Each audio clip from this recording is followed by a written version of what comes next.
Kita buka Yesaya 43 ayat 16 sampai 19 ya. Yesaya 43 ayatnya yang ke-16 sampai ayatnya yang ke-19. Hari ini saya mau sampaikan pesan Tuhan buat saudara semua.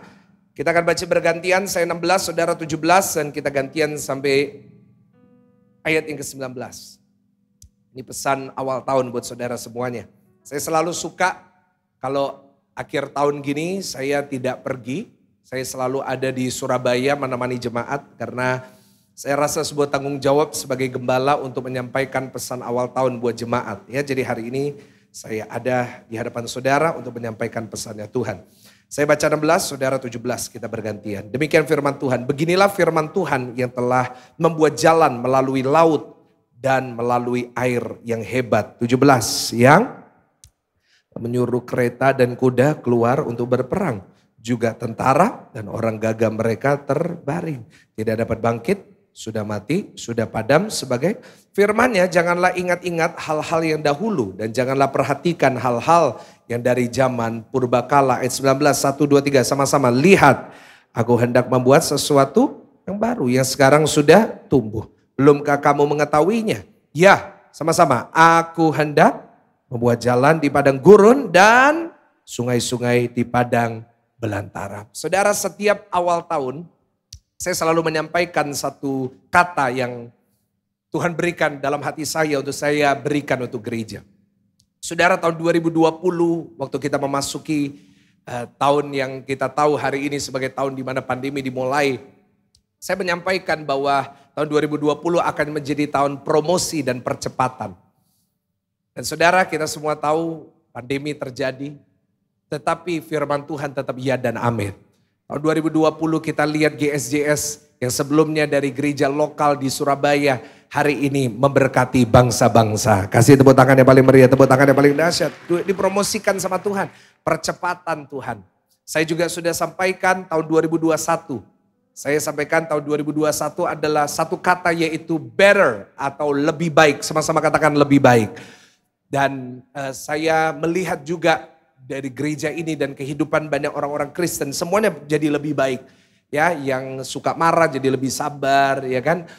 Yang dulunya punya karakter yang buruk tiba-tiba berubah jadi lebih baik.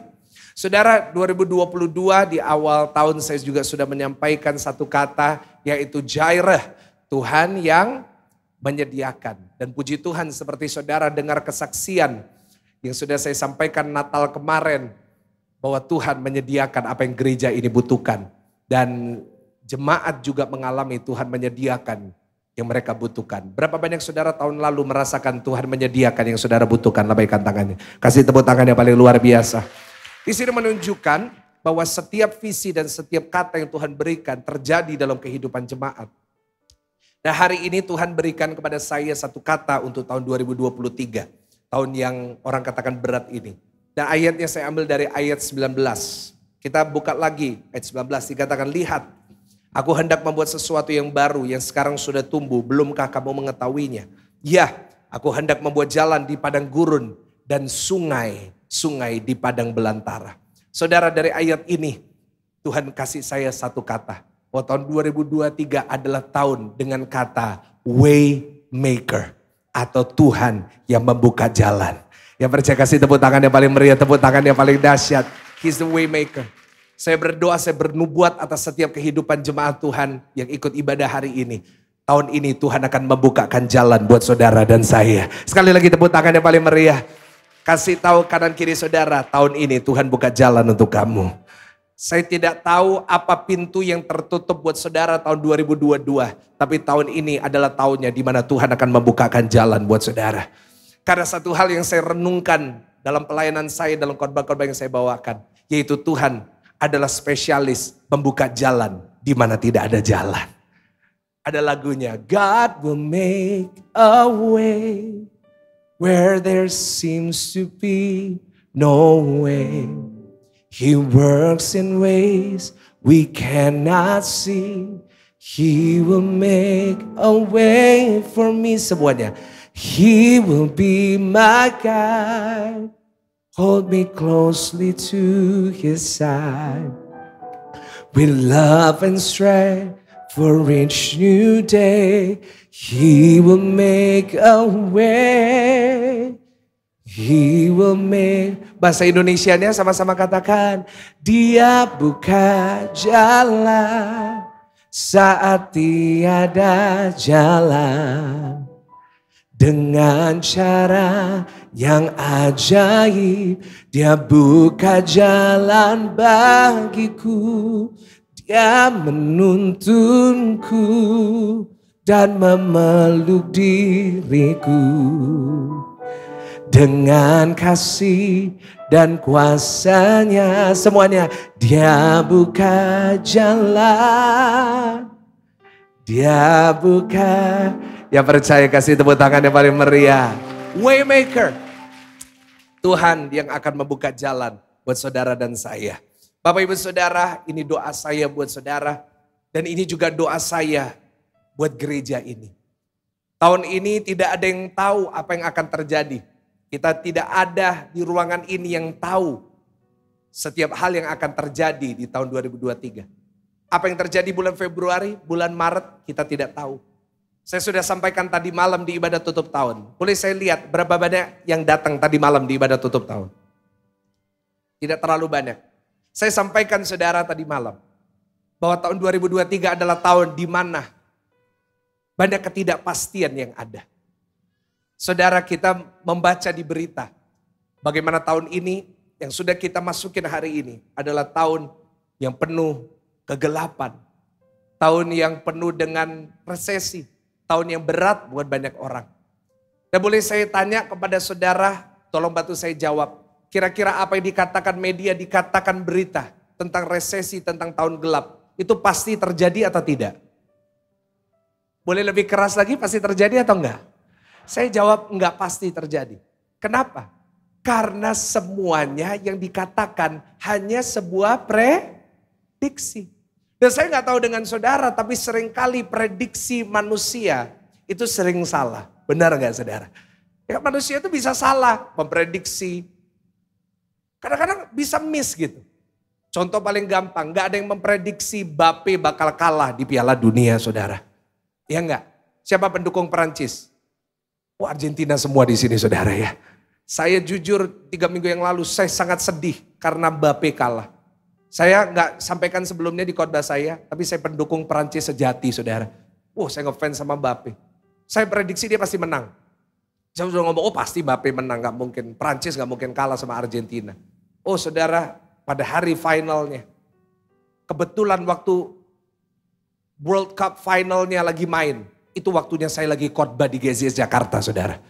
Di tengah saya khotbah, saya sambil doain Mbappe saudara, Tuhan tolong Mbappe, Tuhan urapi Mbappe, Tuhan tolong.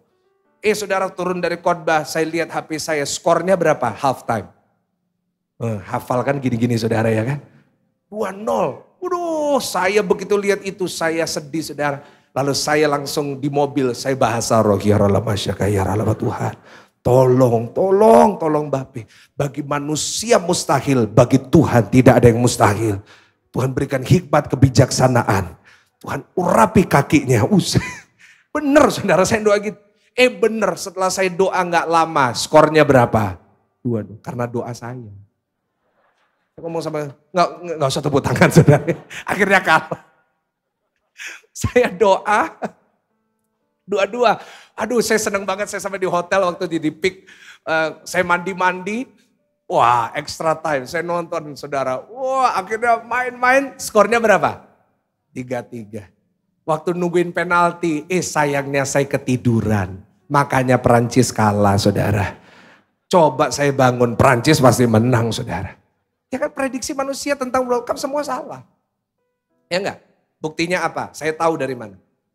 Besoknya Senin saya ditelepon beberapa jemaat nangis. Pak Pendeta saya ada masalah, saya pikir sakit.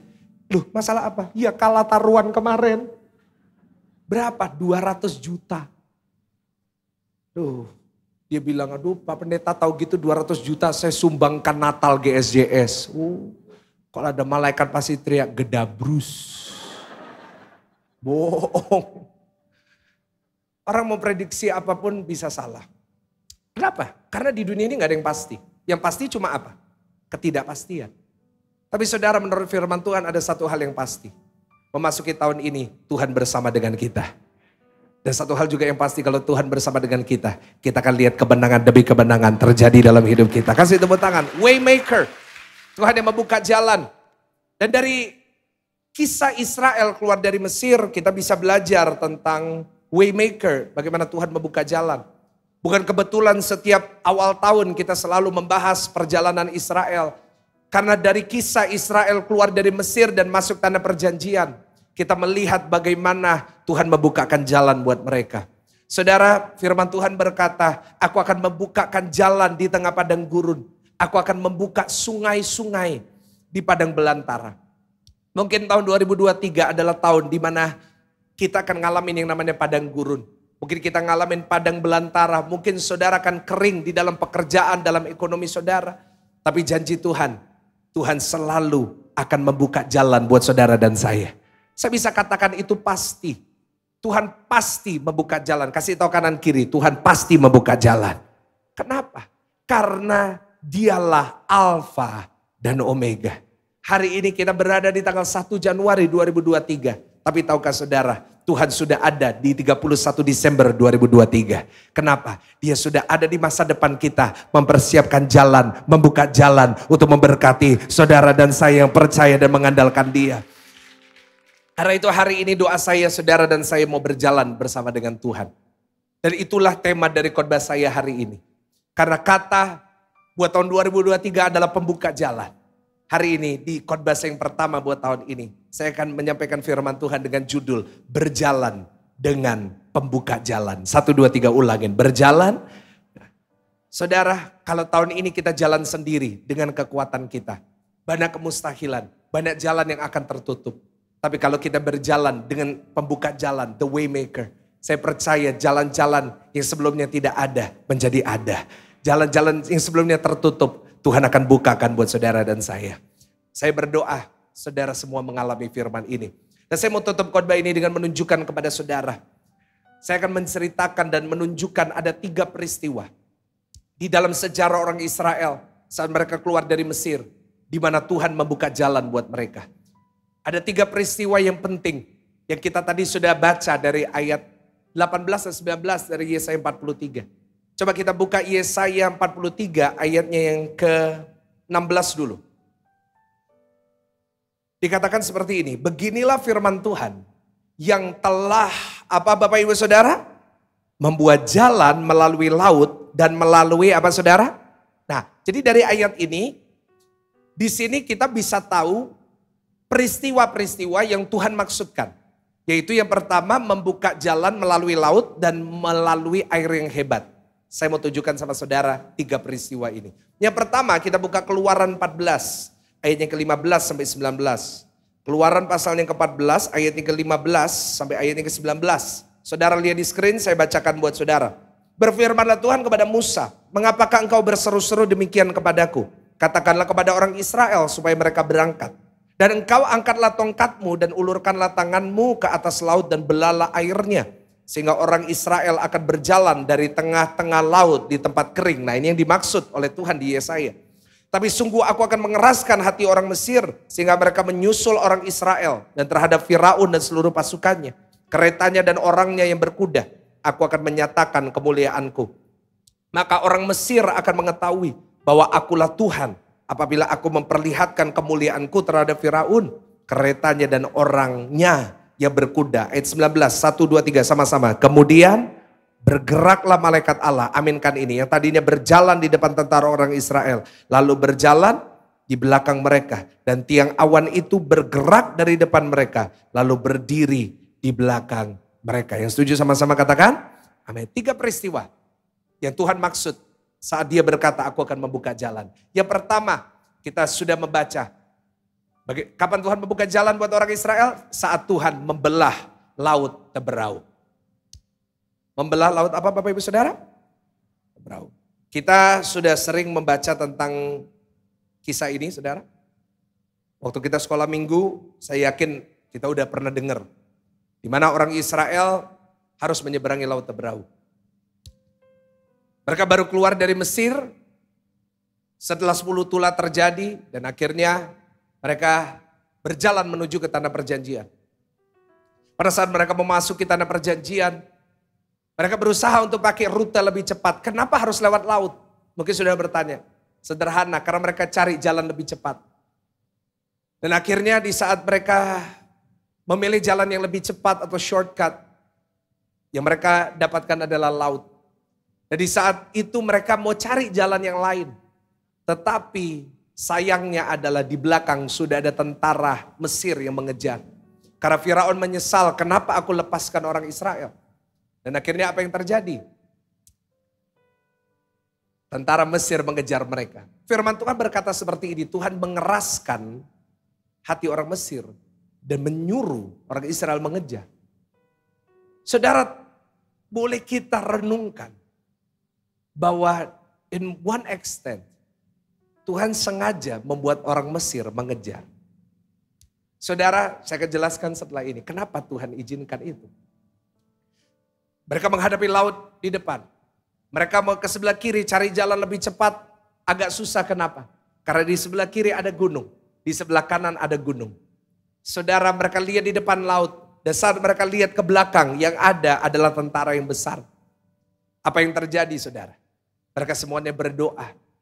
Karena kalau mereka lihat sekitarnya, tidak ada jalan buat mereka. Kalau mereka berkata, ayo kita berenang aja. Tidak menjamin jutaan orang Israel itu semua bisa berenang. Karena mereka sudah jadi budak di Mesir sangat lama. Dan di Mesir gak ada kolam renang. Jadi apa yang terjadi? Mereka gak bisa nyebrang. Mereka mau ke kiri, gunung. Mereka mendaki gunung, pasti sudah terkejar oleh orang Mesir. Ke kanan pun juga gunung, kalau ke belakang mereka pasti mati. Tidak ada jalan. Mereka dikelilingi dengan kemustahilan. Bahkan di satu sisi, Tuhan yang mengirim Mesir. Tuhan sengaja mengizinkan Mesir mengejar mereka. Saudara, 2023 mungkin saudara akan ngalamin laut teberau dalam hidup saudara. Maksudnya apa, Pak?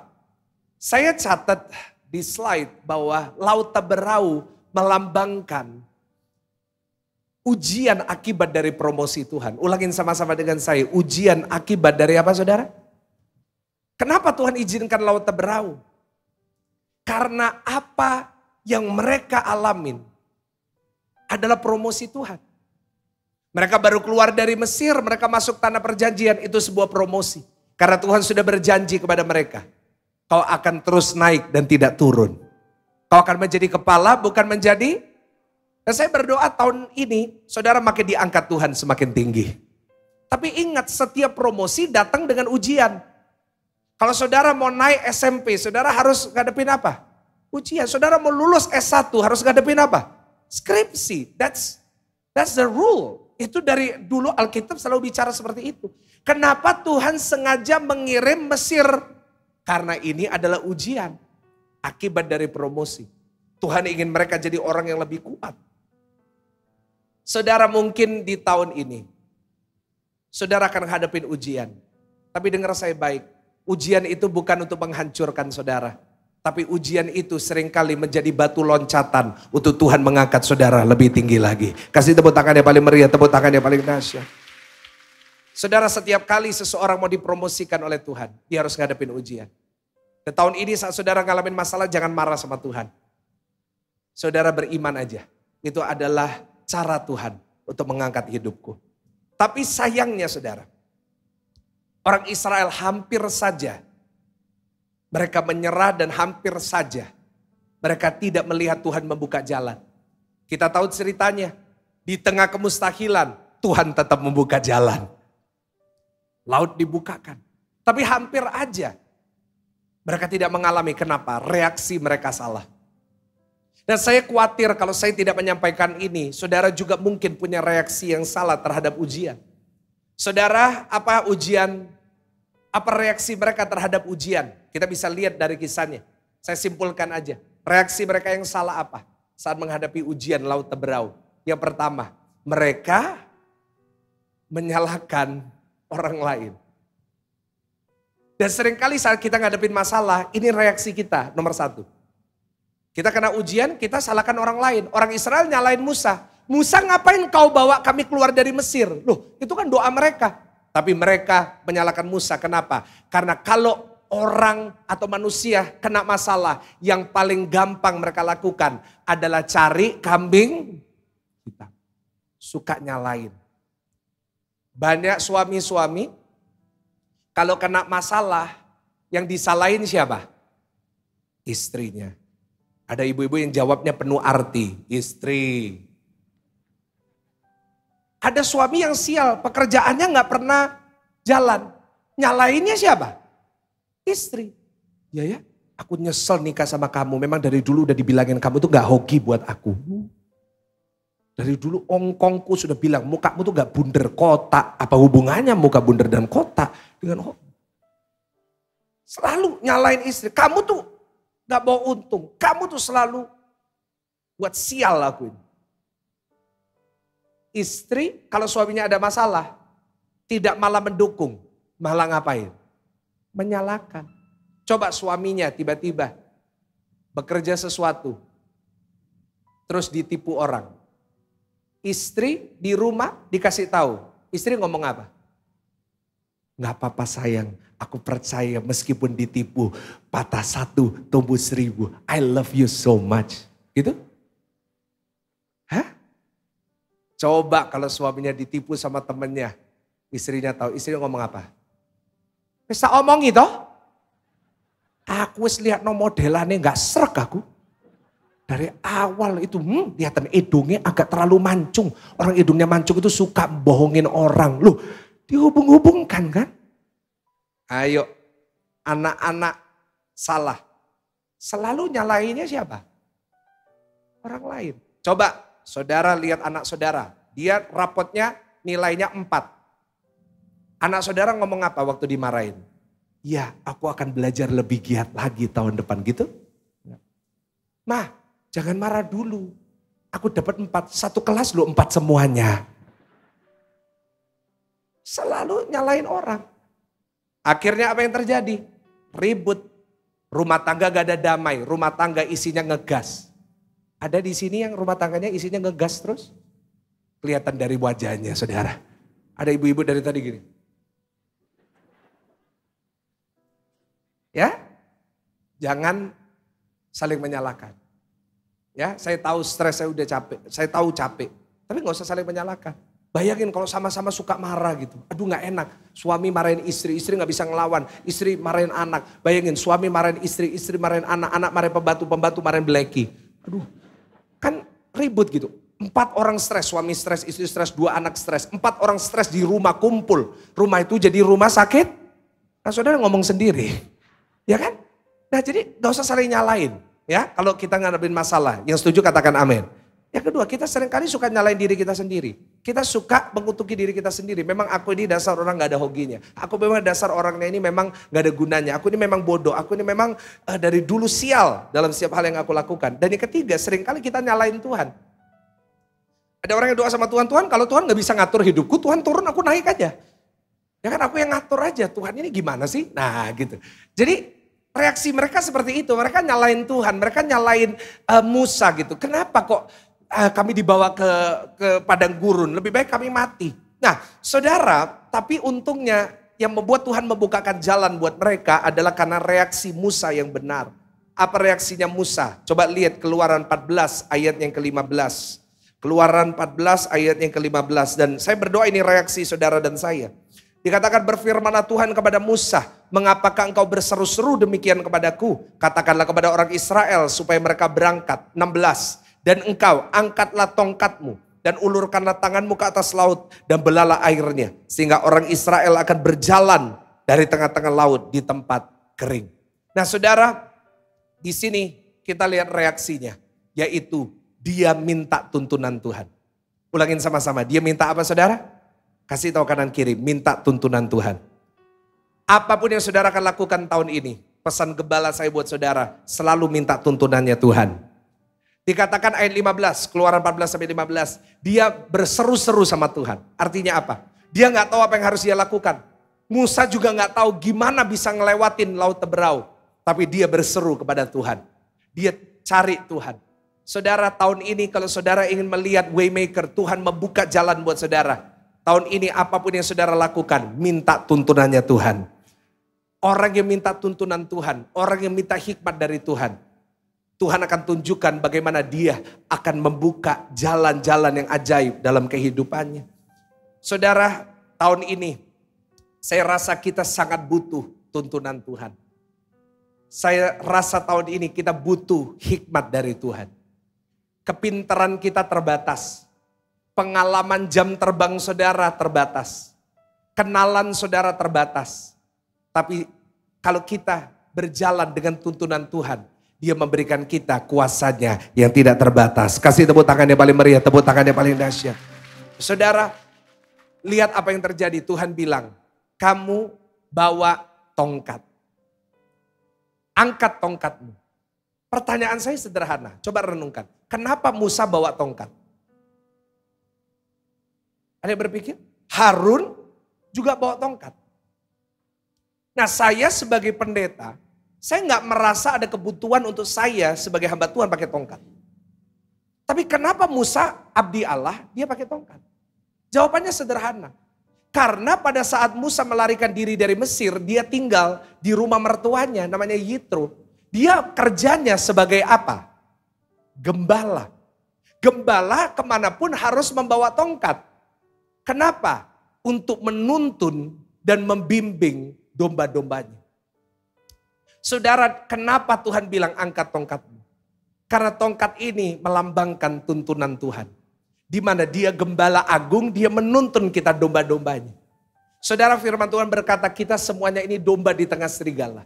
Artinya apa? Dalam hidup kita banyak orang berusaha untuk menjatuhkan kita. Dalam hidup kita banyak orang berusaha untuk membuat kita gagal. Saya mau kasih tahu, kalau saudara sukses tahun ini, banyak orang gak suka sama saudara. Tetapi kalau kita dipimpin sama gembala kita, maka saudara dan saya akan diluputkan dan dilindungi oleh Tuhan. Kasih tepuk tangan yang paling meriah buat Tuhan. Karena itu, tahun ini mulailah dengan minta tuntunan Tuhan. Amin saudara. Tuntunan Tuhan datang dari mana? Dari firman Tuhan. Karena itu saya berharap kalau setiap firman Tuhan diberitakan, saudara tangkap setiap firman itu dengan baik-baik. Setiap minggu demi minggu, saya berdoa, saudara dengarkan firman sungguh-sungguh. Yang setuju sama-sama katakan amin. Kadang-kadang ada orang datang ke gereja gak sungguh-sungguh beribadah. Itu membuat hati saya sedih. Saya udah gak kecewa lagi. Dulu awal-awal kalau saya lihat jemaat main handphone, saya lihat jemaat agak ngantuk gitu. Saya dulu itu terganggu sekali. Tapi sekarang udah enggak, udah mati rasa tentang itu. Jadi saudara mau apa? Biasanya suka jemaat, biasanya suka duduk depan, suka berdiri ke toilet. Kenapa suka ke toilet duduk di depan ya saudara ya kan? Itu dulu saya terganggu banget. Wah ada itu orang ribut gitu, orang gak dengerin khotbah, saya terganggu. Tapi sekarang saya gak terganggu. Karena saya sadar tugas saya bukan nyenengin jemaat, tapi tugas saya menyampaikan firman Tuhan. Jemaat mau nerima atau enggak terserah. Saudara saat saudara beribadah, seminggu hanya satu kali ya. Terus saudara gunakan waktu cuma 1,5 jam gini. Saudara sibuk handphone, nanti saudara keluar juga sibuk handphone saudara. Menurut saya sangat rugi. Karena di setiap ibadah, siapapun yang bicara, meskipun itu bukan saya, hamba-hamba Tuhan yang saya undang. Semuanya diurapi Tuhan untuk apa? Untuk menyampaikan tuntunan Tuhan buat jemaat Tuhan. Dan saya khawatir saat saudara beribadah dengan tidak sungguh-sungguh. Saya khawatirnya saudara akan kehilangan atau saudara akan kelewatan tuntunan Tuhan. Tapi saya percaya kalau tahun ini saudara terus cari tuntunan Tuhan. Seperti Musa saudara berseru-seru sama Tuhan. Saya percaya ada hikmat Tuhan buat saudara. Dan Tuhan akan bukakan jalan yang luar biasa buat saudara. Kasih tepuk tangan buat Tuhan ya. Jadi ayo tahun ini komitmen sama saya. Sepanjang tahun ini. Ayo. Saat firman Tuhan diberitakan. Saat kita dengarkan firman. Kita responi dengan sukacita. Amin. Saat firman Tuhan diberitakan. Berusahakan untuk berkata amin. Kenapa? Saat saudara aminkan, itu saudara artinya sepakat, sama-sama katakan sepakat. Apa yang dikatakan, saudara aminkan. Di situ saudara sepakat. Dan firman Tuhan berkata orang yang sepakat, apa yang dia minta, Tuhan akan memberikan kepadanya. Kasih tepuk tangan dia paling meriah. Tuntunan Tuhan. Yang kedua kita buka dalam Yosua 3, ini yang pertama, ini yang keempat. Tadi Yesaya 43 berkata, Tuhan yang membuka jalan di tengah laut. Yang kedua coba buka Yesaya 43 ayat 16 dulu. Nah, membuka jalan melalui laut. Nah, ini laut apa saudara? Teberau. Dan melalui air yang hebat. Air yang hebat ini maksudnya apa? Yosua 3 ayat yang pertama sampai ayat yang keempat. Yosua 3 ayat yang pertama sampai ayat yang keempat. Ini sambungan dari tadi malam. Kalau yang bagian ini. Dikatakan Yosua bangun pagi-pagi lalu ia dan semua orang Israel berangkat dari Sitim. Dan sampailah mereka ke sungai Yordan, maka bermalamlah mereka di sana sebelum menyeberang.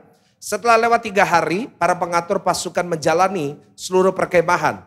Dan memberi perintah kepada bangsa itu, katanya, perhatikan. Segera sesudah kamu melihat tabut perjanjian Tuhan Allahmu yang diangkat para imam, yang memang suku Lewi, maka kamu harus juga berangkat dari tempatmu dan mengikutinya. 4 sama-sama, 1, 2, 3. Hanya antara kamu dan tabut itu harus ada jarak kira-kira apa?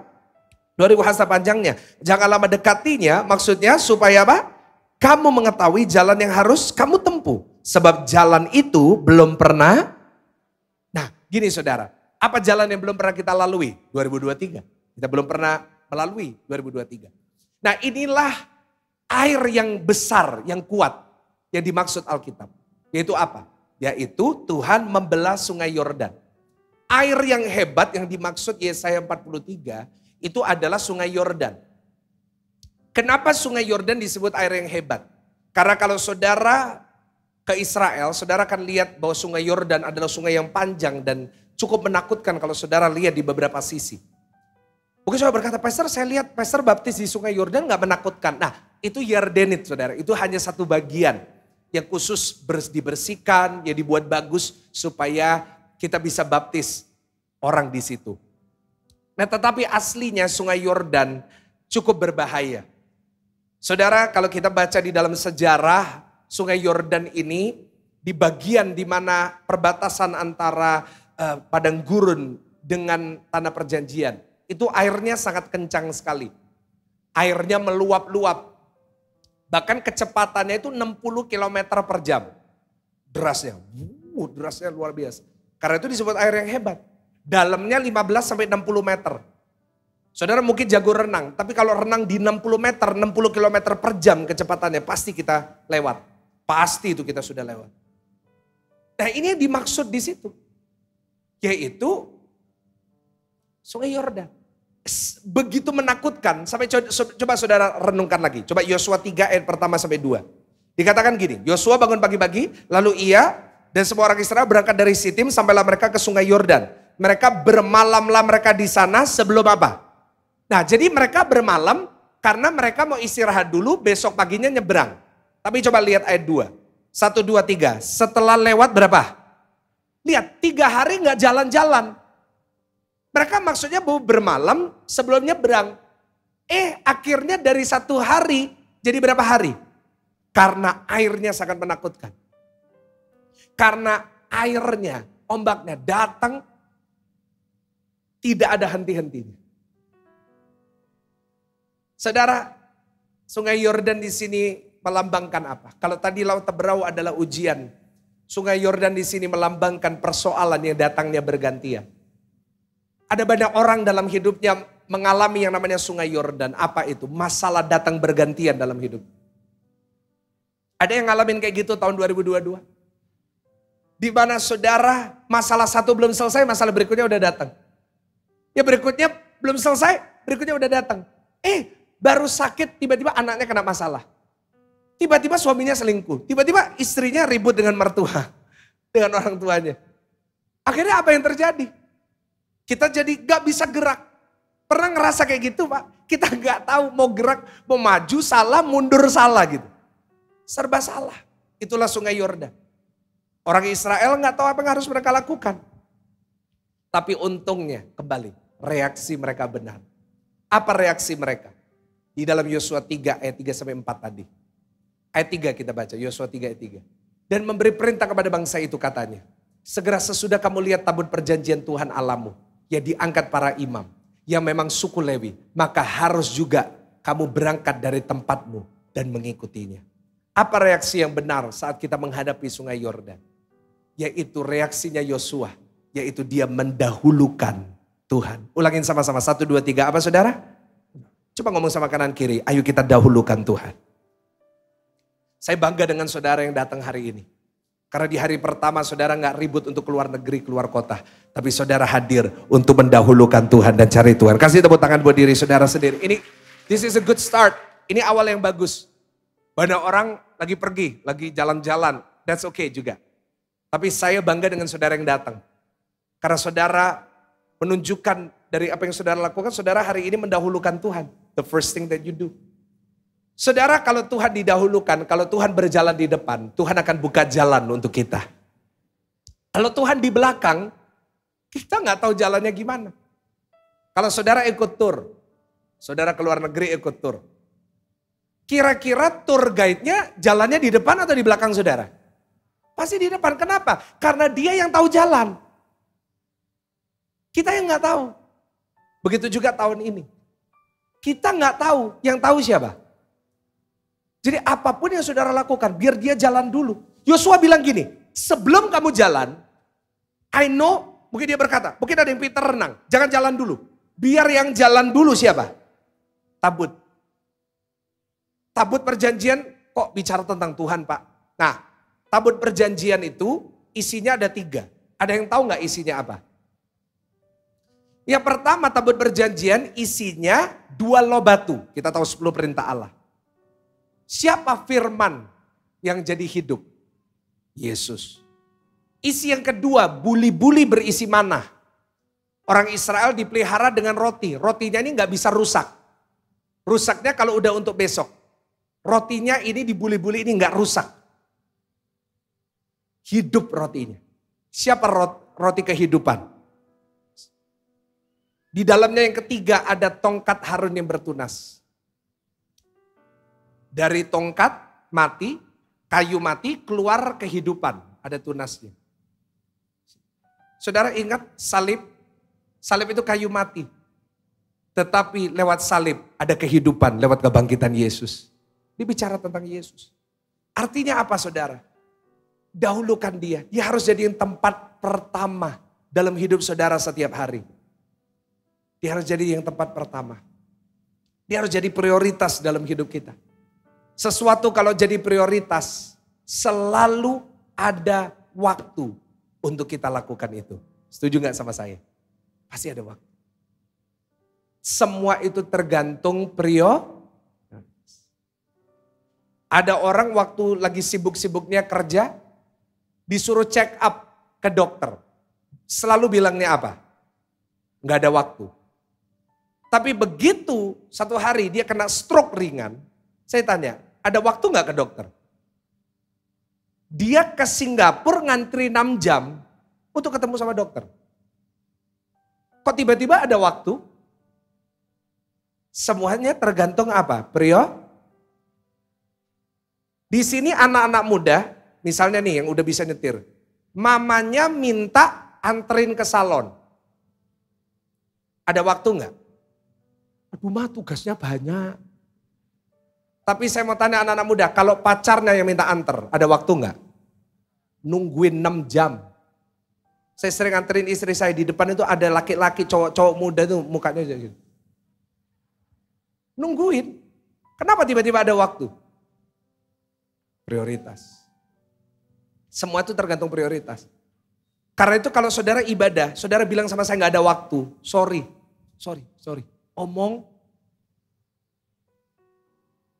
Kalau saudara bilang untuk ke gereja nggak ada waktu, untuk Tuhan nggak ada waktu, itu omong kosong. Coba nanti saudara pulang, saudara yang punya handphone, coba lihat screen time saudara. Yang punya iPhone, yang punya apapun lah handphone saudara. Coba lihat screen time, berapa jam di TikTok. Kalau saudara ada waktu buat TikTok 2 jam, buat gereja harus ada waktu, yang setuju katakan amin. Karena itu nunjukin prioritas saudara. Tahun ini kalau saudara banyak alasan, oh Pak saya gak bisa ke gereja, gak ada waktu. Artinya saudara tidak mendahulukan Tuhan. Saudara boleh aja mendahulukan pekerjaan saudara, that's fine. Tapi ingat di saat pekerjaanmu tidak bisa menyelamatkanmu, di saat pekerjaanmu, kekayaanmu tidak bisa menyembuhkanmu. Siapa yang kau cari? Tetapi kalau kita biasakan yang di depan kita adalah Tuhan, maka kita tahu dia akan selalu membuka jalan di mana tidak ada jalan yang kita tidak bisa. Tuhan akan kerjakan buat kita. Jadikan dia tempat pertama. Yang setuju sama-sama katakan amin. Dan yang terakhir, pemain musik silakan naik. Kita udah belajar 2. Tuhan membuka jalan di Laut Teberau. Di situ kita belajar. Apa yang harus kita lakukan? Minta tuntunan Tuhan. Yang kedua, kita belajar dari kisah di mana Tuhan membelah sungai Yordan, menunjukkan Tuhan harus terlebih dahulu. Seperti bait tabut perjanjian, jalan terlebih dahulu. Dan yang ketiga, yang terakhir, kita buka Yesaya 43 ayat 18 sampai 19. Kita baca ya, Yesaya ayatnya yang ke-43, ayatnya yang ke-18 sampai 19. Dengan suara keras, 1, 2, 3. Firman-Nya, apa saudara? Janganlah ingat-ingat hal-hal yang dahulu, dan janganlah perhatikan hal-hal yang dari 19. Lihat, aku hendak membuat apa? Sesuatu yang baru, yang sekarang sudah tumbuh. Belumkah kamu mengetahuinya? Ya, aku hendak apa saudara? Membuat jalan di padang gurun dan sungai-sungai. Nah, jadi di sini kita tadi udah belajar dari perkataan di ayat 16, itu Laut Teberau, sungai Yordan. Yang ketiga, saya catat Tuhan membuka jalan buat orang Israel di saat Tuhan menyelamatkan mereka dari Babylon. Nah, Yesaya 43 ini konteksnya orang Israel ini lagi di Babylon. Babylon itu apa? Babylon itu satu civilization yang sangat besar yang mereka menjajah seluruh dunia, termasuk menjajah orang Israel. Orang Israel ditangkap, masuk ke pembuangan ke Babylon. Nah, saudara, Babylon adalah tempat di mana orang Israel kembali jadi budak. Dulu mereka dibudak di Mesir, mereka jadi orang bebas, ada raja seperti Raja Daud, anaknya Daud siapa? Salomo, ada raja-raja hebat, ada Yosia, ada raja-raja yang kuat. Tetapi ada raja terakhir namanya Hosea. Karena Hosea melakukan yang tidak benar di mata Tuhan, di mana dia mengandalkan manusia, dia mengandalkan Mesir. Tuhan marah dan Tuhan izinkan Israel masuk ke pembuangan. Dan saudara, di Babylon sangat menderita mereka. Kenapa Tuhan izinkan? Karena dosa-dosa mereka. Saudara, Babylon ini melambangkan apa? Kalau tadi Laut Teberau melambangkan ujian akibat dari promosi. Kalau sungai Yordan itu melambangkan masalah yang terus-menerus bergantian datang. Babylon ini melambangkan masalah yang terjadi dalam hidup kita. Hasil dari kesalahan kita dan taburan buruk kita. Mungkin 2023 saudara akan ngalamin Babylon. Saudara akan kena masalah akibat kesalahan saudara. Jadi disengaja maupun tidak disengaja. Atau mungkin taburan buruk. Saya pernah sampaikan bahwa ada satu hukum yang gak akan pernah bisa hilang dan dimusnahkan di dunia. Yaitu hukum tabur. Mungkin kau pernah nabur yang buruk. Ingat, satu hari kita akan menuai juga yang buruk. Karena itu dalam hidup ini berusaha untuk menabur yang baik. Yang mau katakan amin. Tetapi tidak bisa dipungkiri. Karena Israel melakukan sesuatu yang tidak baik. Coba baca Yesaya 43 ayat 22 sampai 25, ini ayat terakhir. Lihat apa yang mereka lakukan yang membuat mereka jatuh ke Babylon. Dikatakan, sungguh engkau tidak memanggil aku, hai Yakub. Udah lupa sama Tuhan. Dan engkau tidak bersusah-susah karena aku, hai Israel. Ayat 23, engkau tidak membawa domba korban bakaran bagiku. Tidak memuliakan aku dengan korban sembelihanmu. Aku tidak memberati engkau dengan menuntut korban sajian atau menyusai engkau dengan menuntut kemenyan. Engkau tidak membeli tebu wangi bagiku dengan uang. Atau mengenyangkan aku dengan lemak korban sembelihanmu. Tetapi engkau memberati aku dengan dosamu. Engkau menyusai aku dengan kesalahanmu. Lihat, ini yang terjadi ayat 25. Akulah dia yang menghapus dosa pemberontakanmu oleh karena aku sendiri. Dan aku tidak mengingat-ingat dosamu. Nah ini. Kita tahu kenapa mereka sampai masuk ke Babylon. Karena mereka hidup dalam dosa. Mereka nabur yang buruk. Karena itu Tuhan izinkan mereka masuk ke pembuangan. Tetapi Tuhan berjanji, meskipun engkau dihukum atau engkau kena masalah dari kesalahanmu, Tuhan tetap bisa buka jalan buat saudara dan saya. Buktinya apa? Kalau saudara membaca, Tuhan membuka jalan untuk orang Israel kembali ke tanah perjanjian. Kenapa? Karena reaksi mereka benar. Apa reaksi mereka? Saya catat. Mereka berbalik ke Tuhan. Mereka kembali ke Tuhan. Saudara mungkin selama 2022 saudara udah gak sungguh-sungguh. Mungkin sejak awal pandemi saudara udah gak sungguh-sungguh sama Tuhan. Tapi dengar saya baik. Tahun 2023 waktunya saudara kembali ke Tuhan.